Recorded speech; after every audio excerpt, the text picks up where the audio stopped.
Bonjour à tous, bienvenue dans le Buzz. Salut Benoît. Salut Bénédicte. Le programme est chargé aujourd'hui. On va parler en deuxième partie de My Major Books qui propose aux internautes de financer de jeunes auteurs qui démarrent. Et puis on parlera aussi du gros carton télé et web depuis une semaine.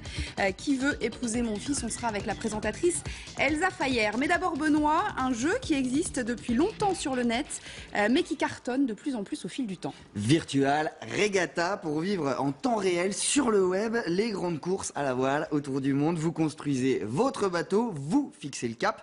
Record battu cette année, 214 000 marins en ligne ont pris le départ de la route du Rhum dimanche dernier, comme les vrais. 230 000 inscrits aujourd'hui, plus d'1 million de visites chaque jour sur le site. Ça commence à faire bande annonce.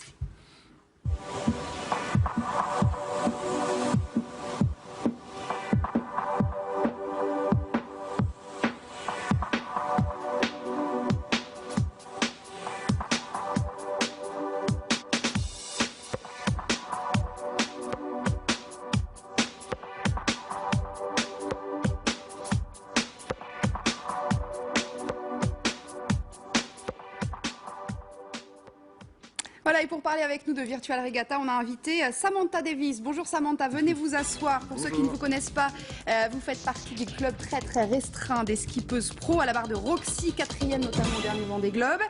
Autant dire que vous savez de quoi vous parlez. Pierre-André Palierne, skipper virtuel. Lui, bonjour. Vous êtes encore dans le peloton de tête cette année Virtual Regatta. Vous, c'est carrément une entreprise qui vous finance pour jouer. On y reviendra tout à l'heure. Et puis Loïc Perron qui est au téléphone avec nous. Loïc, vous êtes sur l'eau en ce moment même. Vous êtes où exactement? Au large de l'Orient, je ramène un joli petit bateau en solitaire, tranquille, avec un joli soleil au large de la Bretagne. Tout va bien, mais j'ai pas beaucoup de piles. Alors on va vous poser rapidement des questions. D'abord, est-ce que vous êtes en train de jouer en même temps ou quand même faut pas exagérer? Il faut pas exagérer. Non, quand on a la chance de faire un peu de réel, il faut pas abuser du virtuel. Et non, j'ai peu joué en fait depuis le départ. J'ai pas été très assidu sur cette route du Rhum là pour l'instant. Sur celle-ci, sur les précédentes, vous avez joué beaucoup? La première fois que j'ai joué pas mal, c'est que j'ai fini le Vendée Globe, le dernier Vendée Globe. Je sais pas si vous vous souvenez, il y a 1 an et demi ou 2 ans déjà, j'ai dématé après un mois après le départ. Le temps de rentrer, de ramener le bateau près de la terre et moi-même près de ma famille, j'ai fini le Vendée Globe virtuellement. C'était sympa. Qu'est-ce qu'on retrouve comme sensation quand on joue en ligne par rapport à la vraie course, j'allais dire? Alors évidemment, on n'a pas l'humidité, mais on a étonnamment le même sentiment de culpabilité quand on s'occupe pas de son navire. Et c'est un peu ce qui nous arrive quand on est en course en solitaire particulièrement. La grande difficulté, par exemple, pour s'endormir, c'est pas de dormir, mais c'est bien de s'endormir, et particulièrement parce qu'on a ce sentiment d'être coupable, de ne pas bien faire avancer son bateau, d'être dans un sentiment d'insécurité, ce qui est le cas en réel et pas vraiment en virtuel. Et donc ça, c'est très proche. Étonnamment, c'est très proche de la réalité. Mais alors justement, dans ce cas-là, quand on est un skipper pro comme vous, qu'on sait bien évidemment de quoi on parle, si vous n'êtes pas bon sur le virtuel, vous vous faites un peu chambrer, vous avez un peu la pression? Ah oui, ça m'est arrivé franchement, parce qu'on a fait après ce Vendée Globe, on a fait le premier défi virtuel. On a organisé une course avec Many Players sur le Virtual Regatta. Une course que j'ai gagnée déjà il y a longtemps, qui s'appelait La Baule Dakar, mais on l'a organisée virtuellement. Et c'était un défi. Tous les internautes, je leur avais lancé un défi. Et tous ceux qui arrivaient avant moi se partageaient un prix. Et il y en a eu beaucoup, évidemment. Parce que il y en a beaucoup qui sont arrivés avant vous. L'homme à battre. Bon, écoutez, on va vous laisser terminer votre petite balade en mer, parce que je crois que vous n'avez plus beaucoup de batterie sur votre portable. Merci en tout cas d'avoir été dispo pour nous. Et puis bon vent sur la toile comme sur l'eau. Bon vent à vous, Loïc Perron. Merci beaucoup. Merci Loïc. Je voyais Samantha Davis hocher la tête quand il disait ah oui on se fait chambrer. C'est pareil, quand on prend un mauvais départ et qu'on s'appelle Sam Davis, forcément les internautes mettent la pression. Oui, ils m'ont mis la pression beaucoup et j'avoue que mon départ était pas très spectaculaire quand j'ai couru sur la Virtual Regatta. Donc je me suis fait chambrer beaucoup. Mais en fait, j'avais les réunions ce jour-là, donc j'avais envoyé les messages sur le forum pour dire je suis désolée. J'avais les réunions, je cherche de trouver les partenaires pour la future course du vrai. Et en fait, tous les internautes, tous les joueurs, en fait, ils disaient mais on est tous derrière vous, on est désolé.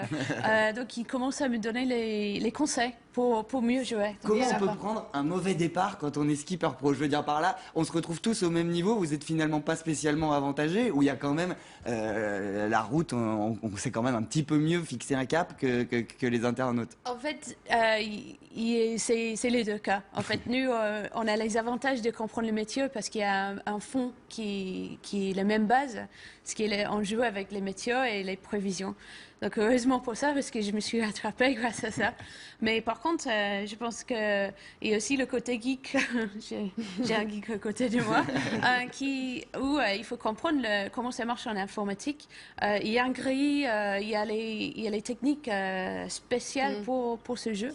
Je pense qu'il existe même les logiciels pour aider. Et alors ça veut dire qu'on ne pense qu'à ça. J'avais les oreilles qui traînaient tout à l'heure au maquillage. Vous disiez, vous vous leviez la nuit, vous dormiez avec votre ordinateur à côté de vous. Oui. Pas simple pour la vie de famille quand même. Mon copain n'était pas très content parce que ouais, c'est vrai que même avec, moi j'avais une option pilote pour m'aider à gérer, mais même avec cette option-là, j'étais obligée de me lever la nuit pour vérifier mon cap. Et je me suis même, en levant 3 fois une nuit, j'ai même arrivé à échouer quand même. Donc c'est pas aussi facile que ça. Et pour vous aussi, Pierre-André, on se lève la nuit, on règle Oui, tout à fait. Oui, on est bien obligé à partir du moment où on vise une certaine position dans le classement, de donner son maximum, de donner le meilleur soi-même, tout comme dans le réel, à partir du moment où il y a un esprit de compétition. Celui qui ne se lèvera pas, il est évident que le matin au réveil, il verra son classement chuter. D'autant plus que dans le réel, il y a très peu de bateaux à participer aux courses. Ouais. Tandis que là, sur 230 000, vous n'oubliez pas la nuit. Si vous êtes 10e au soir lorsque vous vous couchez, vous pouvez être 5 millième au réveil. Si vous laissez votre bateau dériver. Vous naviguez en vrai ou c'est juste le côté compète vraiment qui vous plaît là? Non, je navigue pas en vrai.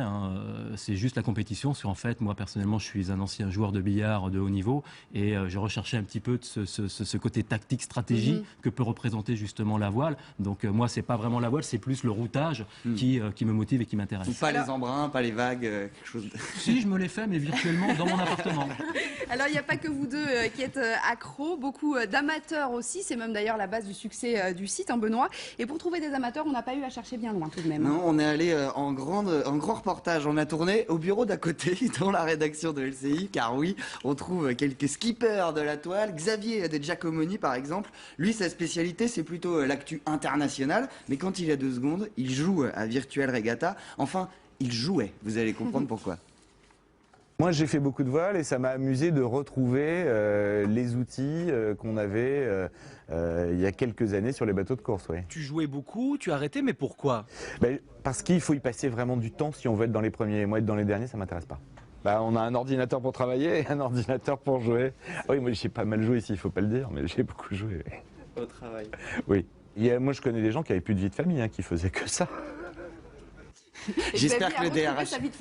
J'espère que le DRH regarde pas l'émission. Non, voilà. Non, mais il joue plus, c'est terminé. Alors, effectivement, c'est assez addictif. Pour vous, Pierre-André, c'est assez particulier, c'est-à-dire que vous êtes payé pour jouer. Tout à fait, oui. Donc j'ai la chance d'avoir été contacté par un sponsor, ce qui veut donc dire que ce sponsor me finance pour pouvoir justement me lever la nuit, me donner l'envie de me lever la nuit et de donner le meilleur de moi-même pour obtenir un bon résultat. Parce que leur espoir, c'est qu'en fait, quand on passe au-dessus de votre bateau, il y a une petite pub qui s'affiche. Et comme il y a énormément de trafic sur ce site, ils se sont dit c'est bien de s'y montrer. Exactement, oui. Ce qui plus est, il est vrai que ce genre de choses étant vu par énormément de monde, c'est un attrait supplémentaire et un atout supplémentaire pour le sponsor. Obligation de résultat pour vous?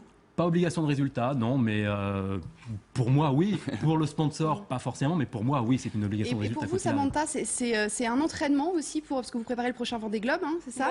Oui. C'est un entraînement ou ça n'a rien à voir finalement? C'est pour s'amuser C'est un entraînement. Moi, quand je peux pas faire les courses comme cette route de Rome, je suis frustrée de pas aller faire pour du voile. Donc c'est peut-être le deuxième mieux après de naviguer pour du voile.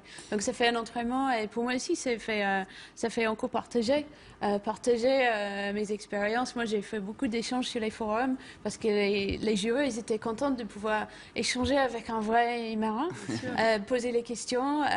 D'ailleurs, vous discutiez beaucoup tous les deux au maquillage tout à l'heure. Je ne sais pas si vous vous connaissiez auparavant, mais effectivement, c'est sympa. Surtout, j'ai rencontré une petite fille que je dois encore une visite de mon bateau parce qu'on avait échangé. Elle était 11e.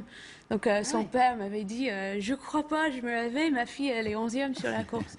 Donc j'avais dit, je le promis à venir C'est visiter le sympa. bateau. Alors cette année, donc ça cartonne encore plus que les années précédentes. monte, Ça fait ça longtemps monte que à ça chaque existe, fois, hein, ouais. mais alors il y a du nouveau cette année. Il y a Facebook, il y a l'application iPhone pour ne jamais, surtout jamais décrocher, Benoît. Hein. Oui, mais il y a quand même un petit souci, c'est que ça coûte cher. Hein. L'application iPhone à 5 € a connu quelques ratés. En plus, Virtual Regatta a promis une course gratuite pour se faire pardonner.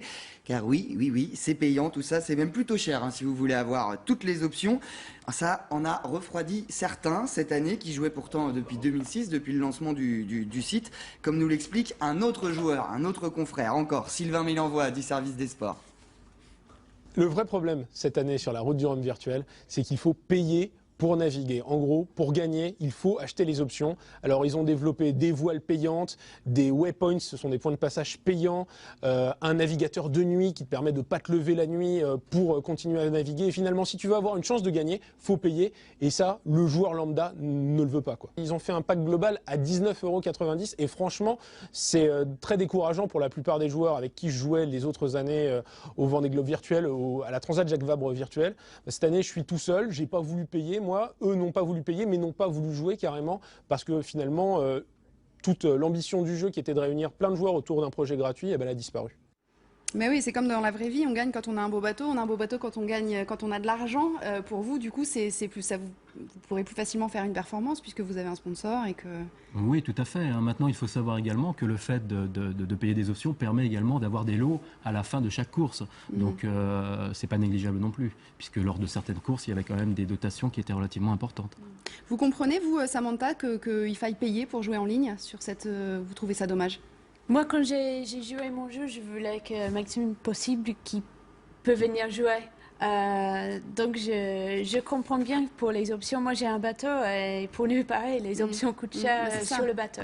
Donc, si on veut performer, des fois, il faut faire les sacrifices et ne pas aller boire les verres un soir pour pouvoir Pour gagner une payer course. une nouvelle voile Donc, virtuelle, c'est toujours, quand même dingue. c'est comme ça tout le temps. Donc, j'ai pas trop de commentaires ou avis là-dessus bien parce sûr. que c'est tellement différent pour moi. Bon, merci en tout cas hein, à vous deux. On remercie Loïc Merci Perron d'être aussi, venu, qui fait ses petits tours dans l'eau au large de la Bretagne. Bon courage pour la fin de la course. C'est l'heure de la première partie du Zapnet de Thibaut Vézirian.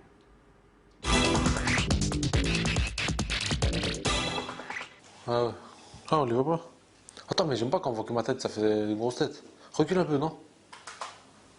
Ah non, allez, oui, attends, c'est une grosse tête, c'est pas toi, recule un peu. Même quand je prends des photos, j'essaie de prendre un peu plus mon corps, parce que ma tête est trop grosse. Ah, c'est mieux là? Ouais, c'est mieux là. Tiens, on voit ma gorge. On voit mes épaules carrées. D'accord. Bon, pour le zapping, en tout cas, on a une belle séquence là. Enfoiré, là.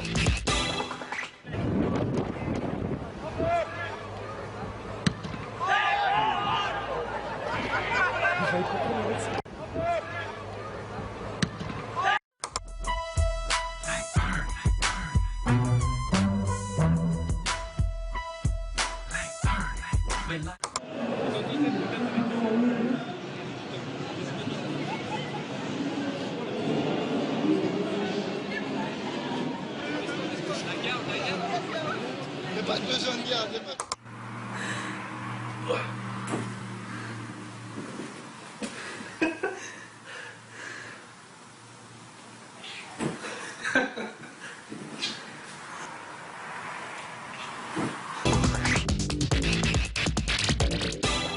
Les petits chatons, ça cartonne toujours. Hein. À chaque fois. Allez, merci à vous deux d'être venus. On se retrouve dans un instant après le journal. On va parler littérature et télé-réalité.